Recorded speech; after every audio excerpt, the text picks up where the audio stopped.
Guys, hari ini saya nak ulas satu isu terkini dan panas di mana ada isu yang sedang menyaksikan satu episod politik di sebuah negeri yang kecil tetapi besar, serius dan berimpak tinggi, iaitu negeri Perlis, Indra Kayangan. 3 ahli PAS yang bergelar ahli Dewan Undangan Negeri kini rasmi telah dipecat keahlian parti oleh pimpinan tertinggi Parti Islam Se-Malaysia PAS, satu keputusan yang mengejutkan, tegas dan berprinsip.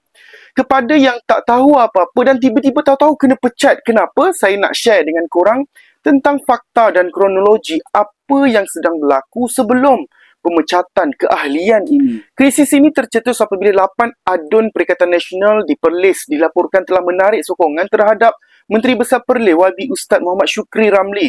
Penarikan sokongan ini bukan sekadar cakap kosong di kedai kopi, tetapi telah dibuat melalui akuan bersumpah SD, satu dokumen rasmi yang membawa implikasi perlembagaan dan undang-undang. Dalam sistem demokrasi berparlimen, tindakan menarik sokongan terhadap menteri besar adalah langkah yang paling ekstrim. Ia boleh menjatuhkan kerajaan, mencetuskan pelantikan kepimpinan baru dan membawa kepada pembubaran Dewan Undangan Negeri.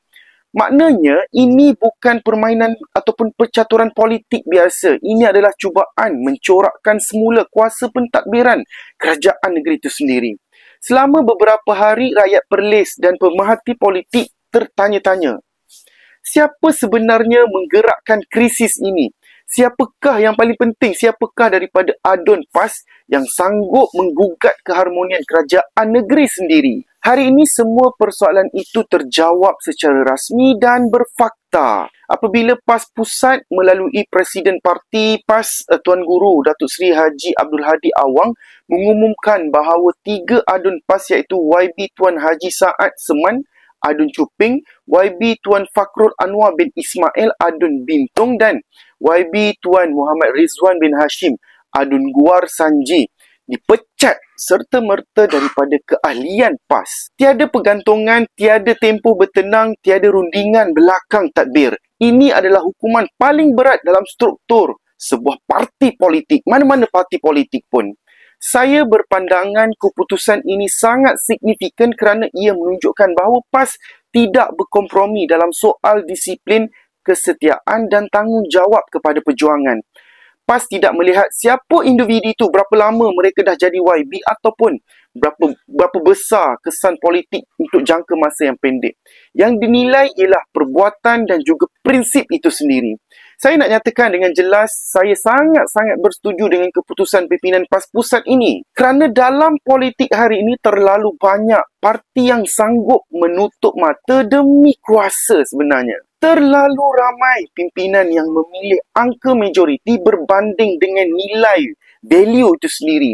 Terlalu banyak alasan digunakan untuk melindungi pengkhianatan politik juga. Tetapi PAS tetap memilih jalan yang sukar. PAS sanggup kehilangan negeri yang diperintah daripada membela ahli ataupun YB yang sanggup mengkhianati kepimpinan PAS Perlis dan juga mandat rakyat itu sendiri. Ini bukan keputusan yang popular, saya yakin, dan bukan juga keputusan untuk selamat, tetapi ini adalah keputusan yang berprinsip dan maruah. Lebih mengagumkan, PAS tidak berhenti setakat pemecatan. Keputusan ini telah diserahkan secara rasmi kepada undangan Dewan Speaker Dewan Undangan Negeri Perlis untuk dirujuk dan dilaksanakan mengikut undang-undang tubuh kerajaan negeri Perlis. Ini menunjukkan PAS menghormati institusi, menghormati proses perlembagaan dan tidak menggunakan tekanan jalanan ataupun sentimen emosi untuk membuat keputusan.